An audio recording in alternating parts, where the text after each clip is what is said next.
ഓം ശ്രീ ഗുരുഭ്യോ നമ. ജ്യോതിർഗമ ചാനലിലേക്ക് ഏവർക്കും സ്വാഗതം.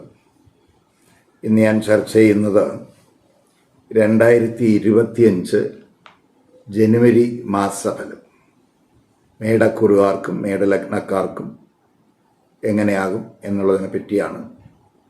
അതായത് അശ്വതി, ഭരണി, കാർത്തിക നക്ഷത്രത്തിൻ്റെ ആദ്യ പാദത്തിൽ പെടുന്നവർക്ക് 2025 പുതുവർഷത്തിലെ ആദ്യത്തെ മാസഫലം എങ്ങനെയാകും എന്നുള്ളതാണ്.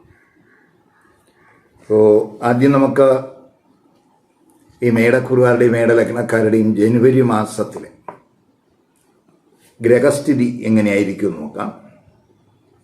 ജന്മരാശ്യാധിപൻ കുജനാണ്.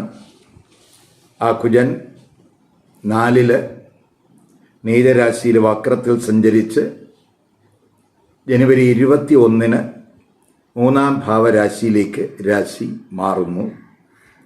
സൂര്യൻ 9 സഞ്ചരിച്ച് ജനുവരി 14 10-ാം ഭാവരാശിയിലേക്ക് രാശി മാറുന്നു. ബുധൻ 4 8 നിന്ന് 9 24 10 ആ ബുധൻ രാശി മാറുന്നു. ഗുരു 2 വക്രസ്ഥിതി തുടരുന്നു. ശുക്രൻ 11 സഞ്ചരിക്കുകയാണ്.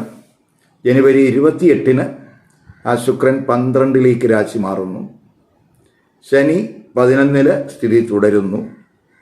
രാഹു 12 കേതു 6 സ്ഥിതി തുടരുന്നു. ഇപ്പം നമുക്ക് ഈ മേടക്കുറുകാരുടെയും മേടലഗ്നക്കാരുടെയും പൊതുവായിട്ടുള്ള ആരോഗ്യസ്ഥിതി എങ്ങനെയും നോക്കുമ്പോൾ ജന്മരാശ്യാധിപൻ കുജൻ നീചരാശിയിലാണ് വക്രത്തിൽ സഞ്ചരിക്കുന്നത്. അത് പൊതുവെ ആരോഗ്യ പ്രശ്നങ്ങൾ കുറയുന്നതിന് സഹായകമാകും. പൊതുവെ നമുക്കുണ്ടായ മാനസിക ടെൻഷനൊക്കെ ക്രമേണ കുറയും. ഇപ്പം മാതാവിനൊക്കെ എന്തെങ്കിലുമൊക്കെ ആരോഗ്യ പ്രശ്നങ്ങൾ ഉണ്ടെങ്കിൽ അവർക്കും ഈ കുജൻ്റെ വക്രസ്ഥിതി ആശ്വാസം നൽകും.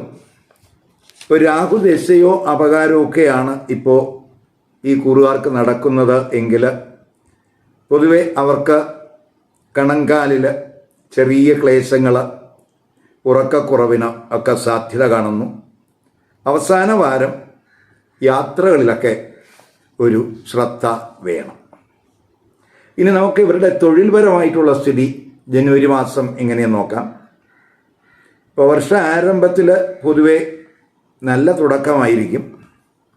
ആഗ്രഹത്തിനനുസരിച്ച് തൊഴിലിൽ നേട്ടങ്ങൾ ഉണ്ടാകാവുന്ന സമയമാണ്. ഇപ്പോൾ സൂര്യൻ 9-ഉം 10-ഉം ഭാവരാശികളിൽ സഞ്ചരിക്കുകയാണ്. 5-ാം ഭാവാധിപനാണ് സൂര്യൻ.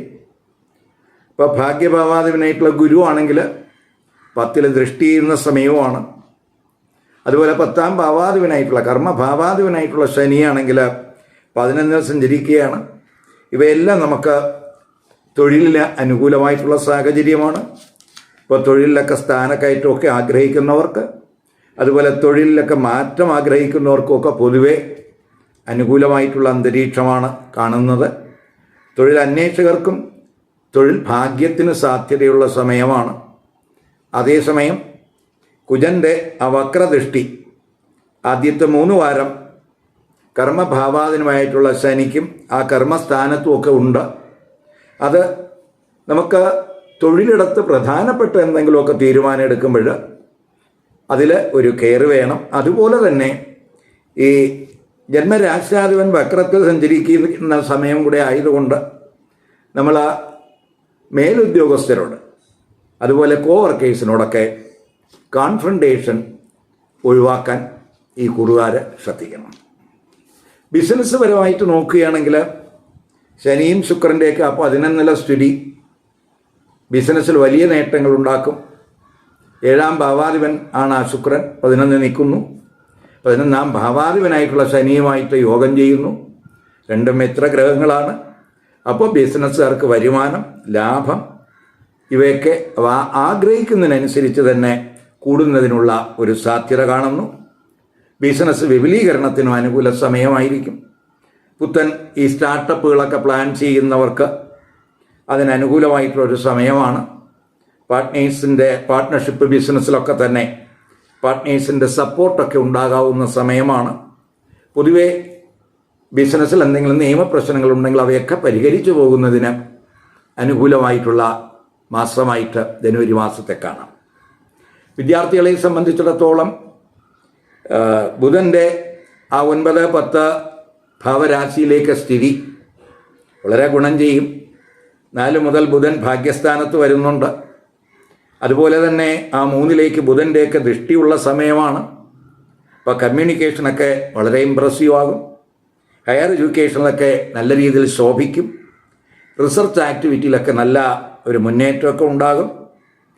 എങ്കിൽ തന്നെയും ഈ എക്സ്ട്രാ കരിക്കുലർ ആക്ടിവിറ്റീസൊക്കെ ഉള്ളവർ അത്തരം പ്രവർത്തനങ്ങൾ പഠനത്തെ ബാധിക്കാതിരിക്കാൻ ശ്രദ്ധിക്കണം. രവി ബുധ യോഗമൊക്കെ പഠന നിപുണത ഉണ്ടാക്കുന്ന ഒരു സമയമാണ്. കോമ്പറ്റീറ്റീവ് സ്പിരിറ്റൊക്കെ കൂടുന്നതിനും മത്സര പരീക്ഷകളിലൊക്കെ മികവ് പുലർത്തുന്നതിനും ഈ കൂറുകാർക്ക് കഴിയും. ധനപരമായിട്ട് നോക്കുമ്പോൾ പ്രത്യേകിച്ച് വലിയ നേട്ടങ്ങൾ ഉണ്ടാകാവുന്ന മാസമായിരിക്കും മേടക്കൂറുകാർക്കും മേടലഗ്നക്കാർക്കും. കാരണം ധനഭാവാധിപൻ ശുക്രൻ 11ാം ഭാവാധിപനായിട്ടുള്ള ശനിയോടൊപ്പം യോഗം ചെയ്യുന്ന മാസമാണ്.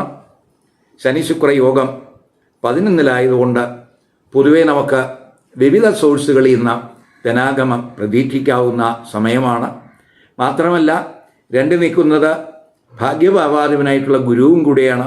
ആ ഗുരു വക്രസ്ഥിതനായതുകൊണ്ട് ധനാഗമം കൂട്ടുന്നതിനുള്ള പ്ലാനും അതിനുള്ള തന്ത്രങ്ങൾക്കുമൊക്കെ രൂപം നൽകുന്ന സമയവും കൂടെയാണ്. അപ്പോൾ ധനസ്ഥിതി ഇമ്പ്രൂവ് ചെയ്യുന്ന സമയം എന്ന് തന്നെ പറയാം. എന്ന് പറയുമ്പോൾ ആഗ്രഹങ്ങളെല്ലാം നിവർത്തിക്കാൻ കഴിയുന്നതിന് അനുകൂലമായിട്ടുള്ള ഒരു ധനസ്ഥിതി ഈ കുറുകാർക്ക് ഉണ്ടാകും എന്ന് തന്നെ പറയാം. വിവാഹമൊക്കെ ആലോചിക്കുന്നവരെ സംബന്ധിച്ചിടത്തോളം അതുമായിട്ട് ബന്ധപ്പെട്ട പ്രവർത്തനങ്ങൾക്കൊക്കെ അനുകൂല സമയമാണ്. 7ാം ഭാവാധിപനായിട്ടുള്ള ശുക്രൻ നേട്ടത്തിൻ്റെ സ്ഥാനത്താണ് നിൽക്കുന്നത്. ശനി ശുക്രൻ 11 വരുന്നത് കൊണ്ട് പ്രത്യേകിച്ച് മാരിറ്റൽ റിലേഷൻഷിപ്പൊക്കെ സന്തോഷകരമാകും. എങ്കിലും കുജൻ്റെയൊക്കെ ആ ദൃഷ്ടി ആദ്യത്തെ 3 വാരം 11 ഉണ്ട് എങ്കിലും അത് വക്രസ്ഥിതിയിലായതുകൊണ്ട് വലിയ ദോഷമുണ്ടാക്കില്ല എന്നും കൂടെ മനസ്സിലാക്കുക. പൊതുവെ ആഗ്രഹത്തിനനുസരിച്ച് ദാമ്പത്യബന്ധം മുന്നോട്ട് പോകാവുന്ന സമയമാണ്. ഇപ്പോൾ 7 കുജൻ്റെ വക്രദൃഷ്ടി ഉണ്ടെങ്കിലും കുജൻ ജന്മരാശ്യാധിപനാണ്, വലിയ ദോഷം ചെയ്യില്ല എന്നും കൂടെ മനസ്സിലാക്കുക. അതുപോലെ തന്നെ ചിലർക്ക് പ്രണയ പങ്കാളി വഴി ആദ്യ 2 വാരമൊക്കെ ഭാഗ്യാനുഭവങ്ങളൊക്കെ ഉണ്ടാകുന്നതിനൊക്കെ സാധ്യത കാണുന്നു.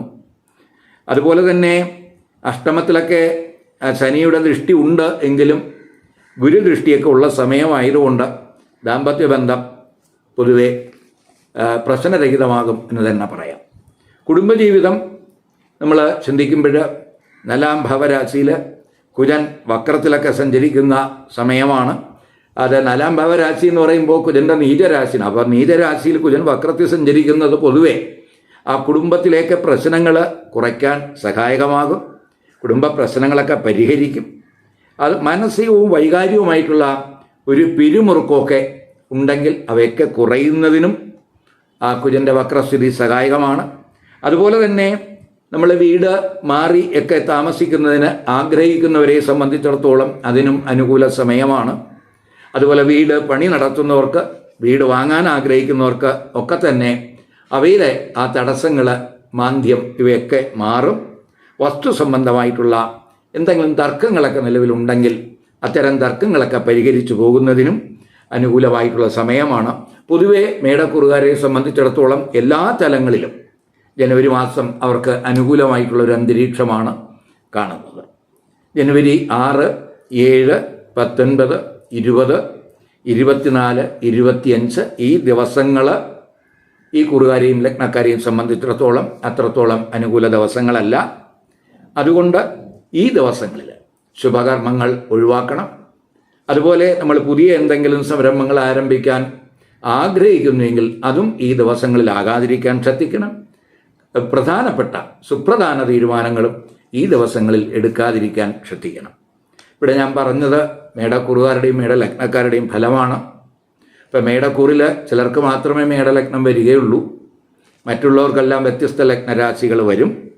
അപ്പോൾ വ്യത്യസ്ത ലഗ്നരാശികളുള്ള കൂറുകാരെ സംബന്ധിച്ചിടത്തോളം അവർക്ക് ആ ലഗ്നരാശി അറിയാമെങ്കിൽ ഈ കൂറിൻ്റെ ഫലത്തോടൊപ്പം ആ ലഗ്നരാശിയുമായിട്ട് ബന്ധപ്പെട്ട് പറയുന്ന ഫലവും കൂടെ കമ്പൈൻ ചെയ്ത് കേൾക്കാൻ ശ്രദ്ധിക്കണം. അത് അവർക്ക് ഈ ജനുവരി മാസത്തെ പൊതുഫലത്തിൻ്റെ ഒരു കൃത്യരൂപം കിട്ടുന്നതിന് സഹായകമാകും.